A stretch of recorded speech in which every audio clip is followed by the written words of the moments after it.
Good morning everyone, welcome back to my channel. কেমন আছো তোমরা সবাই? আশা করছি সবাই ভালো আছো, আর যে যেখানে আছো সুস্থ আছো। তোমাদের ভালোবাসা আশীর্বাদ আমরা সবাই খুব ভালো আছি।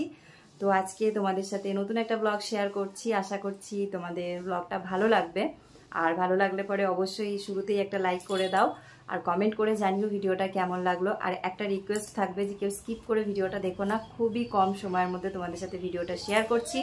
তো অনেকদিন পর যেহেতু ভিডিও করছি, তো তোমাদের অনেকেরই অনেক প্রশ্ন ছিল যে এতদিন কেন ভিডিও দিচ্ছিলাম না, কেমন আছি, ভিডিও কেন দেওয়া বন্ধ করে দিলাম। তো যখন আমি ভিডিওটা দেওয়া বন্ধ করেছিলাম তখন আমার দাঁত নিয়ে সমস্যা ছিল, দাঁত তুলেছিলাম। তো কিছু কিছু ভিডিও আমি করে রেখেছি যেগুলো তোমাদের সাথে অল্প অল্প করে ভিডিওতে অ্যাড করে করে শেয়ার করে দেবো, কারণ সেই পুরোনো ভিডিওগুলো সব মিলিয়ে দিতে পারবো না, কারণ খুবই সামান্য সামান্য কিছু ভিডিও ক্লিপ আমি তুলে রেখেছি। তো সেগুলো তোমাদের সাথে নতুন ভিডিওর সাথে আমি শেয়ার করে দেবো আর বলে দেবো যে কখন কোন ভিডিওটা আমি শ্যুট করেছিলাম। ঠিক আছে, তো চলো। সকাল বলতে কি এখন 12টা বাজতেই চললো, 11:15 মতন বাজে, যেহেতু 12টা বাজেনি তাই মর্নিং বলছি। তো আশা করছি তোমরা সবাই খুব ভালো আছো, সুস্থ আছো। তো ইউটিউব থেকে প্রায় আমি অনেক দিন ধরেই অনেকটা দূরে রয়ে গেছি। ছোট ছোট মিনি ব্লগ শেয়ার করছি যেগুলোতে তোমরা সবাই খুব ভালোবাসা দিয়েছো, তোমরা আমার পাশে আছো, এতে আমি অনেক খুশি। তো আজকে থেকে চলো আবার নতুন করে ব্লগ দেওয়া শুরু করলাম। মাঝে যদি একটা দুটো করে গ্যাপ হয়েও যায়, তবু চেষ্টা করব যে সপ্তাহে অন্তত 2 থেকে 3টে ভিডিও তোমাদের সাথে শেয়ার করার, আমাদের লাইফস্টাইলটা ঠিকঠাক শেয়ার করার। তো পুচকুসোনা শুভর আজকে ফাইনাল, মানে এক্সামের আজকে ফাইনাল। তো ওদের ইউনিট টেস্ট চলছিল আজকে 2 তারিখ, জুলাই মাসে 2 তারিখ। তো আজকে ওদের শেষ এক্সাম। ওরা 2 ভাই বোন একসাথে আসছে, তো আমাকে আনতে যাওয়ার কোনো চাপ নিতে হচ্ছে না। তো দুজন একসাথে চলে আসবে। এখন 12টা বাজতে চললো। আমি এখন সংসারে যাবতীয় যা কাজ ছিল সেগুলো করে ফেলেছি, স্নান করে আর রান্না করব, ব্যাস এইটুকুই বাকি আছে। তো আজকে আর কাজকর্ম কিছু আমি শেয়ার করলাম না, যেহেতু একদম মর্নিং থেকে ভিডিও শ্যুট করিনি, তো সেই জন্য এখন থেকে স্টার্ট করছি। চলো দেখতে থাকো, আশা করছি ভিডিওটা ভালো লাগবে। তো বাকি কথা তোমাদের সাথে অল্প অল্প করে ভিডিওর মাধ্যমে বলবো। তো চলো আবার পরে দেখা হচ্ছে। তো এখন যে ভিডিওটা শেয়ার করছি সেটা আমার দাঁত তোলার দিনের ভিডিও। শুভ অল্প অল্প করে ভিডিও ক্লিপ তুলে রেখেছিল, যেটা তোমাদের সাথে আমি এখন শেয়ার করতে পারছি। তো দাঁত আমার তোলা হয়ে গেছে। আমি আজকে চেকআপের জন্য এসেছিলাম, যে দাঁতে যন্ত্রণার ওষুধ নিয়ে যাব, তারপরে 2-3 দিন পরে এসে দাঁত তুলব। কিন্তু দাঁতের পরিস্থিতি খুবই খারাপ ছিল। ডাক্তার বলল দাঁতটা রেখে লাভ নেই, তাতে ব্যথা বাড়বে, তুমি তুলে ফেলো। তো দাঁতটা তোলার পরে আমার দাঁতের অবস্থা ঠিক এরকম। আগেও একটা যখন আগের বার দাঁত তুলেছিলাম তখন ঠিক এরকমটাই হয়ে গেছিলো। মানে আমার দাঁত যখন পুরো ক্ষয় হয়ে যায় তখনই কিন্তু যন্ত্রণা শুরু হয়। তার আগে আমি এক ফোঁটাও বুঝতে পারি না যে আমার দাঁতগুলো ক্ষয়ে যাচ্ছে। তো যাই হোক, দাঁত তুলে তারপরে সোজা এসেছি বাবার বাড়িতে, কারণ দাঁত তোলার পরে কিন্তু প্রচুর পরিমাণে মানে ব্লাড যায় মুখের থেকে। আর দ্বিতীয় হচ্ছে শরীর খুব দুর্বল হয়ে যায়, মাথা ঘোরে। তো সেই কারণে একটু রেস্টের দরকার। আমি আগের বছরও দাঁত তুলেছিলাম যখন বাবার বাড়িতে এসেছিলাম, এই বছরও বাবার বাড়িতে এসেছি। তবে আগের বারের তুলনায় এবছর আমার শরীরটা অতটাও খারাপ করছিল না, কিন্তু প্রচুর পরিমাণে ব্লিডিং হয়েছে। প্রায় 5-6 দিনের মতন দাঁতের ফাঁক থেকে কিন্তু রক্ত বেরোতেই থাকছিল। তো কাঁচা দাঁতগুলো তুলে ফেলতে হচ্ছে, স্বাভাবিক, গোড়াটা তো কাঁচাই থাকে, ওপরেরটাই ক্ষয় হয়ে যায়। তো আমি আসার পরে ব্যথার ওষুধ খেয়েছি, যেটা আমাকে খেতে বলা হয়েছিল। তো তারপরে মা এখানে ডাল, ভাত আর মনে হয় আলু সিদ্ধ, তো ওই 3টাকে একসাথে মিক্সারে পিষে দিয়েছে। একদম সেই ছোট্ট বাচ্চারা খায় না, যাদের দাঁত থাকে না, আমরা যখন 6 মাস পর থেকে বাচ্চাদেরকে খাওয়াই, তো ঠিক সেই রকমই মা মিক্সারে পিষে দিয়েছে। মানে মুখে দিচ্ছি তো আর পেটে চলে যাচ্ছে, কিছু ব্যথা বুঝতে পারছি না বা চিবিয়ে আমাকে খেতে হচ্ছে না। সত্যি কথা বলতে এই খাবারের এক ফোঁটাও কোনো টেস্ট নেই, মানে পেটে খিদে আছে কিন্তু তারপরেও কিছু করার নেই, পেট ভরে খেতে পারবো না। তো যতটা খেতে পেরেছিলাম ততটা খেয়েছিলাম, সম্পূর্ণটা খেতেও পারিনি। মুখ খুললেই মুখের সামনে রক্ত চলে আসছিল। তবুও তুলো গুজে দিয়েছিল দাঁতটা তোলার পরে। আর আমাকে কিন্তু মানে মোটামুটি বলতে পারো 5-6 দিনের মতন একদমই বলেছে নরম খাবার খেতে। তো আমি সেরকমটাই খাওয়ার চেষ্টা করেছিলাম। আর ওষুধ দিয়েছে, মানে 3 টাইমের জন্য ওষুধ ছিল, ব্যথার ওষুধ ছিল, আর যাতে ইনফেকশন না হয় সেটার ওষুধ ছিল। আর দাঁত তোলার পরে কিন্তু একটা টিটিনাস দেয় কোমরে, তো সেটাও কিন্তু দিয়েছিল। তো এই কটা দিন আমার খুবই কষ্টের উপর দিয়ে কেটেছে। আর আগের বার ব্যথা পেয়েছিলাম খুব দাঁতটা তোলার সময়, এইবার ব্যথাটা কম পেয়েছি, কিন্তু গলার ওপরে যে টাংটা হয় তো সেখানে একটুখানি চিড়ে গেছিলো, যার জন্য খেতেও খুব অসুবিধা হচ্ছিল। আর দ্বিতীয় কথা হচ্ছে মানে ব্লাডটা প্রচুর পরিমাণে বেরিয়েছে। প্রথম দাঁত তোলাতে 2 দিনেই রক্ত পড়া বন্ধ হয়ে গেছিলো, কিন্তু এটা আমাকে অনেক কদিনই অসুবিধা করেছে। আর দ্বিতীয় কথা হচ্ছে আমার মুখটা অনেক দিন ফোলা ছিল। তো ভিডিও ক্লিপ করার পরেও আমি তোমাদের সঙ্গে ওই জন্যই শেয়ার করতে পারছিলাম না, যে কথা বলতে পারছি না। আর তোমরা তো জানোই, একবার ভিডিও বন্ধ করে দিলে তারপরে ভিডিও করতে কিন্তু আর সেই আগ্রহটা থাকে না।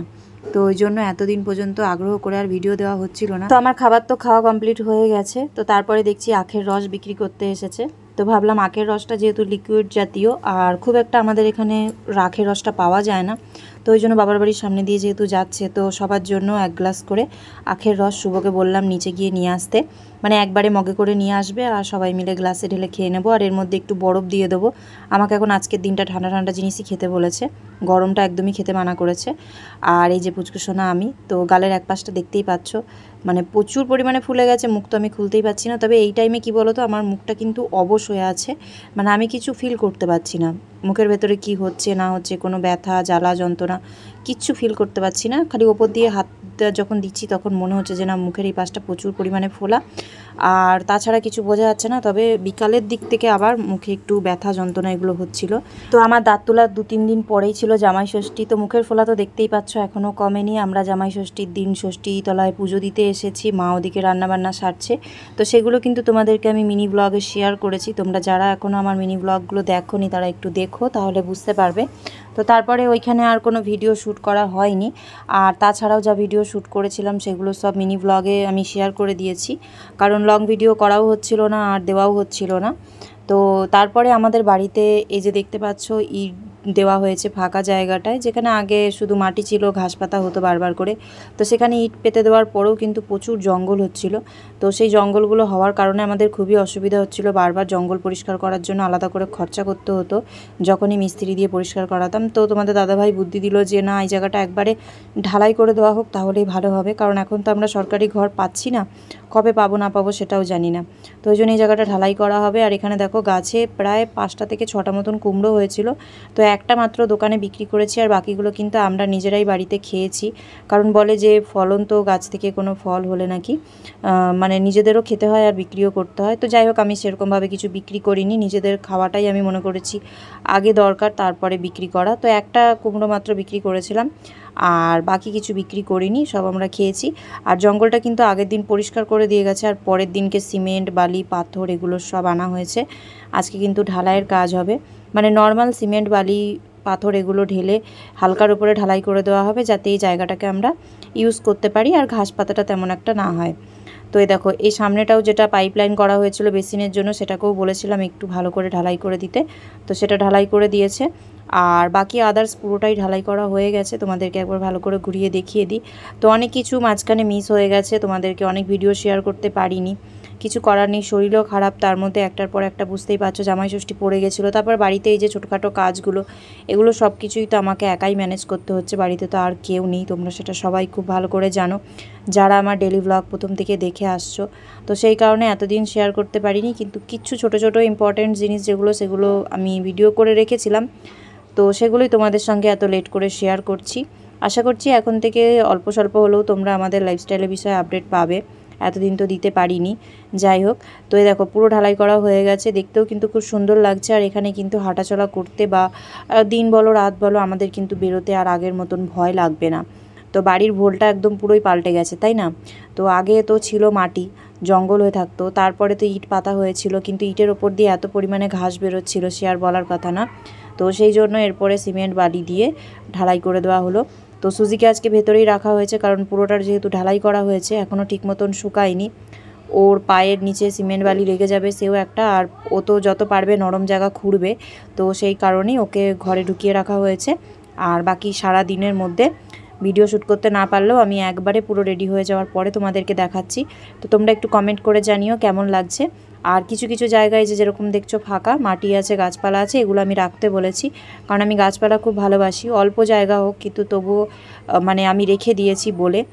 সম্পূর্ণটা চাইলে পারতাম ইট বালি সিমেন্ট দিয়ে ঢালাই করিয়ে নিতে, কিন্তু আমি বললাম যে না কিছুটা থাক, তাতে কি হবে কিছু অল্প সবজি লাগাতে পারবো, কিছু ফুল গাছ আছে সেগুলো থাকবে, সব কিছু তুলে ফেলে দেওয়াটা পুরো বাড়ির মধ্যে ভালো লাগে না। আর আগে যখন আমাদের সত্যি কথা বলতে নিজেদের বাড়িঘর ছিল না এক প্রকার বলতে গেলে, মুম্বাইয়ের মতন শহরে আমরা ভাড়া বাড়িতে থাকতাম, তো তখন ভাবতাম নিজেদের যদি জায়গা হয়, একটুও যদি জায়গা আমরা কিনতে পারি ঘর বাড়ি করেও থাকবো, আর দ্বিতীয়ত সেখানে পারলে অল্প কিছু গাছপালাও লাগাবো, কারণ গাছপালাটা আমার খুব ভালো লাগে, আমি ছোটোর থেকে খুব ভালোবাসি গাছপালা লাগাতে।